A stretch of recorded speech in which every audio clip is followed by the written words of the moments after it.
Welcome to Liesl's Artistic Studio. I hope you're ready to pull out these paints today because we are trying something a little different. A creative floral beauty with a stunning green color scheme. This is not something you see every day, and I think you're going to enjoy it.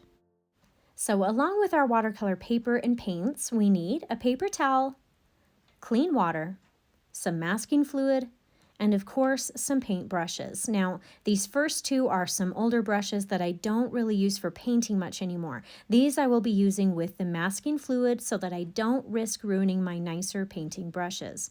I have put some liquid dish soap in the bristles here to help clean out that masking fluid later when I'm done painting with them. Then I have two nicer brushes to paint with, our Tegria brand number 6 and number 10. Now, last week I taught a step-by-step video on how to draw the outline drawing for this painting. So if you'd like to draw that for yourself, you can go back and take a look. Or if you'd rather skip right to the fun of painting, I also have an outline available on my Etsy shop that you can print out and trace lightly with a pencil onto your watercolor paper using a light table or even just a well-lit window. Then when you've got the outline drawn, we can start painting. I'll leave a link for any of the supplies you see me using today, as well as the link for the outline drawing video and my Etsy shop link for the printable outline in the description of this video. Now, because we'll be using a good amount of water on the background today, I do recommend taping your paper down with some artist tape. Then our first step is going to be applying some of this masking fluid using the smaller brush onto some of the flower stems as well as the accent dots on the outer part of the drawing.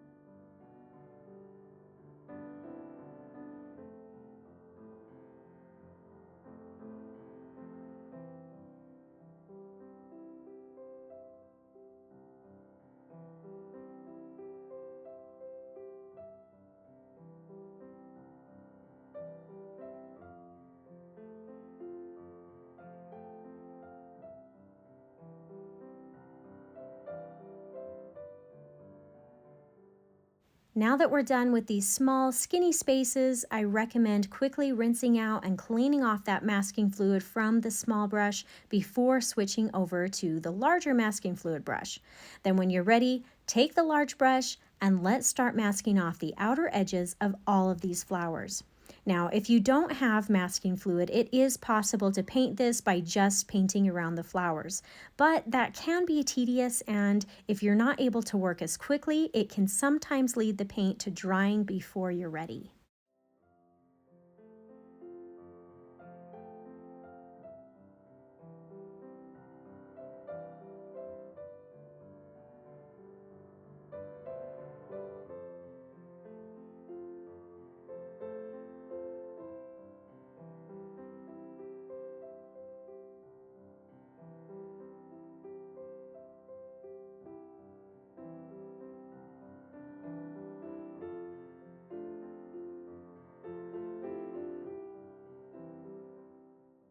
While I'm at it, I think I might even mask off these two leaves that are down here near the base of the bouquet.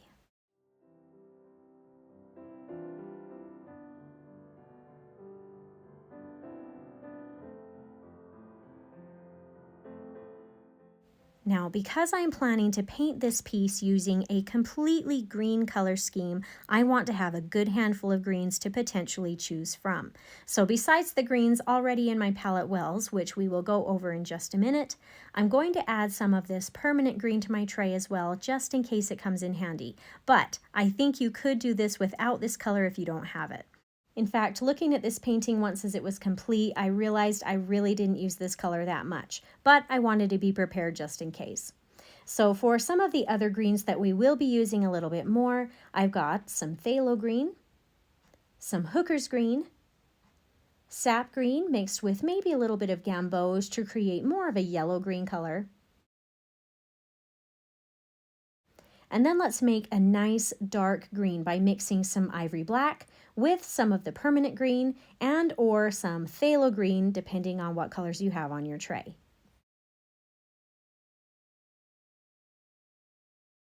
All right, let's clean this brush off really good in some clean water, and then let's use some of that water to start wetting down some of the background area. We're going to go around and in between the flowers, and I'll probably do this background in 3 sections so that the water won't start to dry before I get the paint on there. Now you'll notice that my water is actually a little green tinted, but that doesn't bother me too much today because I will be adding more green to the background anyway.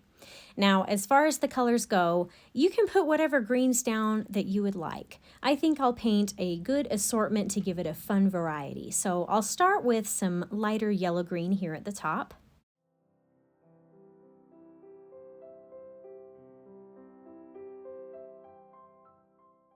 Now I'll add a little hooker's green to blend into the yellow-green, but I am going to keep the value fairly light right now. So add some extra water if you need to. You can also use a paper towel to dab out some color or even soften up the edges.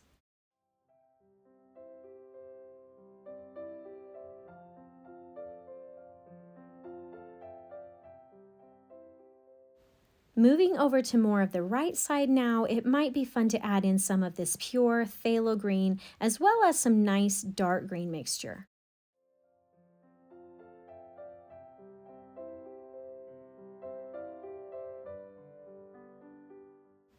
Here comes some hooker's green now, and then I'll soften the edges with a little bit more water.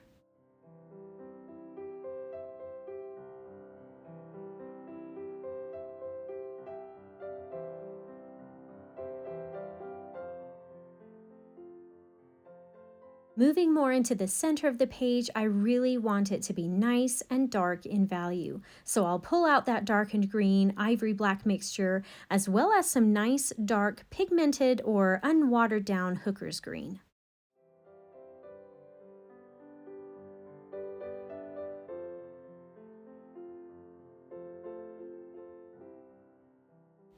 Now that we're coming down towards the bottom of the page, let's throw in a little bit more of the yellow-green, and I'll keep spreading some extra water and then color here around the bottom of the page for the second section of the background color.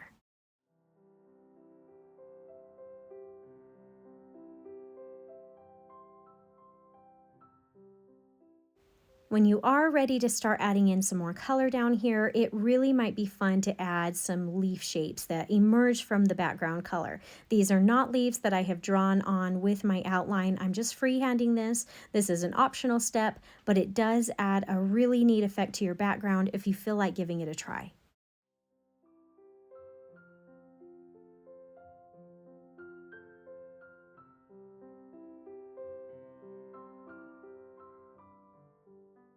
I'll add in some darker green colors near the center of the page here, and then we'll be ready to move on to the third section of the background. Again, starting with some water first and then adding in the color. And same as before, I'll keep the colors darker at the center of the page and then lighter as we move outward. I might even add a couple more free-handed background leaves on this side as well.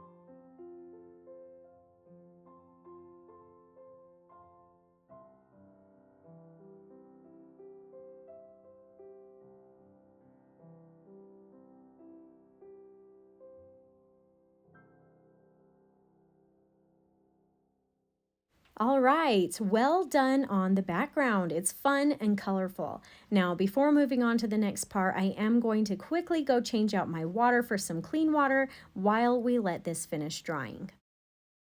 For the next step, let's work on painting in the leaves here in the background area using the smaller number 6 round brush. But before we get started on this though, make sure the background paint is completely dry first. Now, there's actually a couple of different ways you can choose to paint these leaves. The more simple way is to just paint them one solid color. You can still use a variety of solid colors, but painting the leaves this way will just be a little more quick and a little more simple. Or you can paint them in a slightly more difficult way and create more of a two-toned effect. For example, you might choose to paint the main color of the leaf with, say, the yellow-green, and then while that color is still wet, you could add a touch of another color, like maybe the hooker's green, to the base or the side of the leaf, and then let the colors blend slightly, creating a gradient of color or a more shadowed look. The choice is yours of which method you choose, whatever you are comfortable with. I will probably do a little bit of each of these methods as I go. Now, this is the time for your inner artist to come out. Be creative, experiment with different values, different colors on these leaves. You can follow along with me and do something similar as to what I'm doing, or you can try something totally different. I am just your guide, but the choice is up to you. A few tips to think about as you go, though, are to paint the leaves slightly darker in value than what the background color is. Otherwise, you won't be able to see the leaves very well at all. They need to stand out from the background. Also, try to have a variety of values and colors in your leaves. Make some of them lighter, make some of them really dark in value. Change it up a little bit so they don't look all exactly the same. And lastly, just have some fun with this and enjoy the process. Now, while we work on this, don't forget to like, subscribe, leave a comment. I love hearing from you, and turn on your notifications so you don't miss out on any of my new and upcoming tutorials. And I'd also like to share with you my most recent piano composition that I only recorded just a few days ago. I know some people don't enjoy the background music, but to me, it's fun and relaxing. So here we go.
Once as all the main leaves are done, let's finish up this background area by painting in the small little clovers.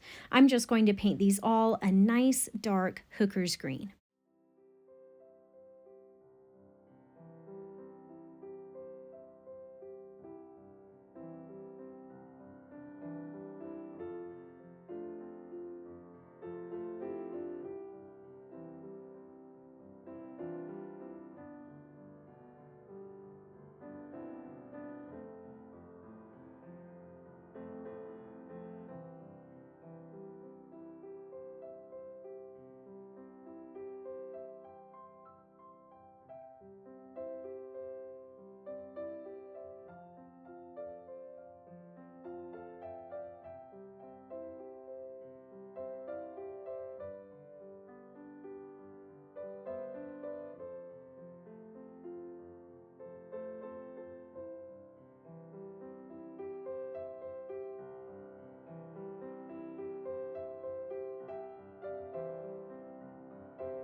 All right, it's finally time now to take off the masking fluid and paint the main part of this piece, the flowers.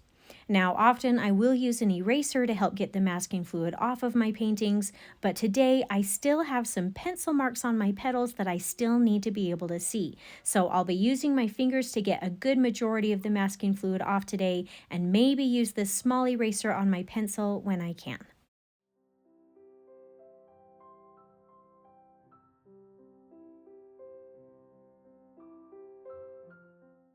So part of what I masked off in the beginning of this video were the little accent dots on the sides here. Now most of them stand out because I painted the background paint around them, but I do have a few that didn't get painted around or don't show up very well now that I've taken off the fluid. So I've decided to come back in here and paint some dark hooker's green dots here and there to remedy that a little bit.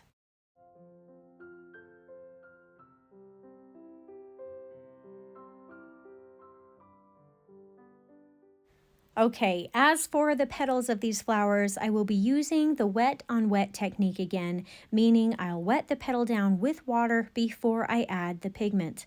I also want to keep these petals and flowers lighter in value than my background so they stand out. So I'm going to really water down some of this green paint before I start.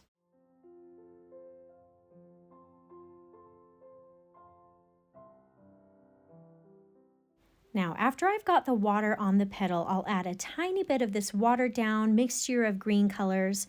I'm not going to paint the entire area with this green. I'm just going to add some small dabs of color to a few spots on the petal, letting it spread and blend, but leaving some of the petal white still.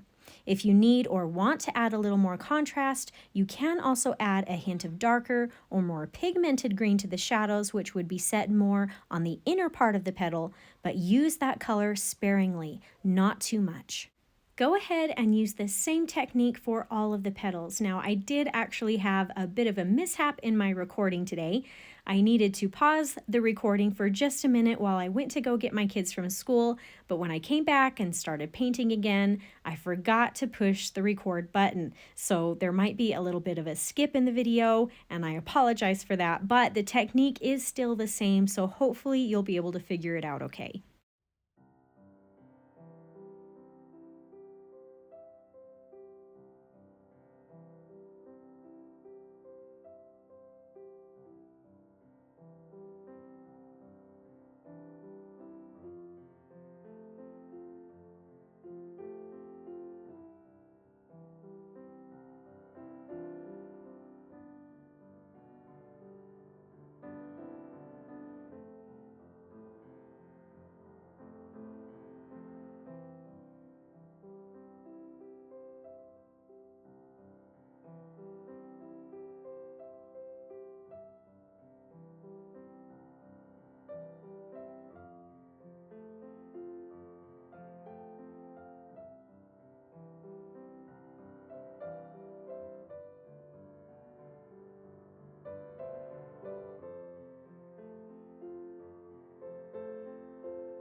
To finish off this bud up here, when it's dry, I'm going to quickly add some yellow-green around the outside edges with some touches and accents of darker green. This is really going to help it stand out.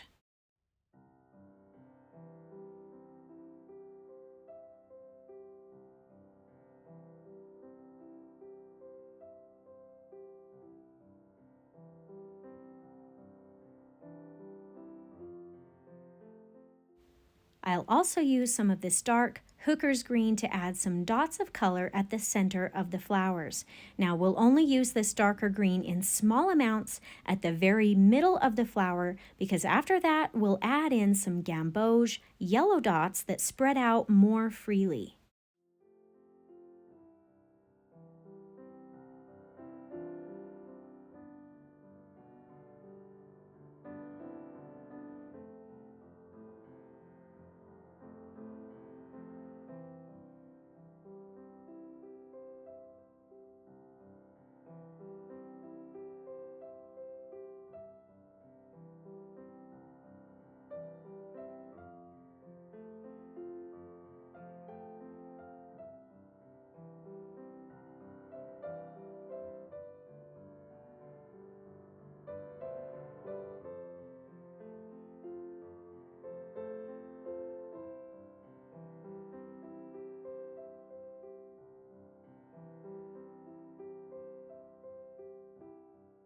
For the last part of this painting, let's paint in the 2 leaves here at the bottom of the page, as well as any remaining stems. I'll be using sap green as a lighter valued base coat of color, with maybe some accents of hooker's green that can blend into the wet paint.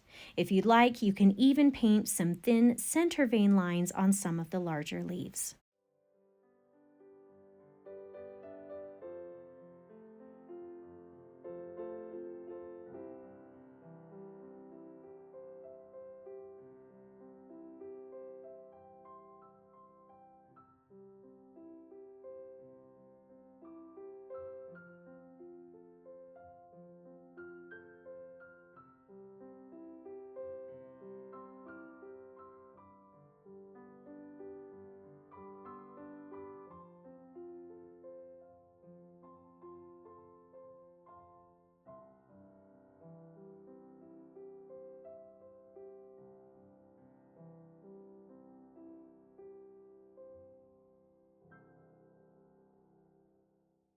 And here is your finished color cohesive green floral bouquet. Thank you for watching today. I hope you had some fun and maybe even learned something new. If you did enjoy this tutorial, please consider subscribing to my channel so I can continue to help you discover your artistic side.